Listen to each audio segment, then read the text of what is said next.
What's up guys, welcome back to another video. In this video, I'll be showing you how to get access to members only videos on YouTube. So, you might be wondering how to exactly get to or watch those members only videos on YouTube. Well, there is only one way for you to get or open up those members only videos, is basically just being a member of that channel and supporting their channel. So, how do you do that? So first things first, you want to open up YouTube here and you want to search for the creator that you want to support or be a member of. So let's go ahead and click on the search at the top right here. And as an example, maybe I want to type in Mr. Beast. Now let's go open up their channel here. And in their channel, you have two options here. So you have subscribe and join.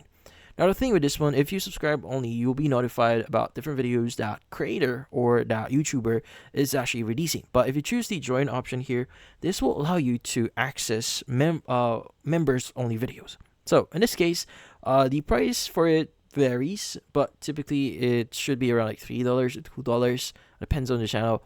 But if you click on join here, it should open up a new section here which allows you to start paying for that subscription. So you can add a card, use PayPal, or other options here depending on your region. But once you've added your payment methods here and basically approved that, you should be able to pay for your membership here, and you should be able to view or start viewing those members only videos in their channel. But in this case, that's about it. So if you found this video, don't forget to leave a like or maybe subscribe to our channel. Thank you for watching.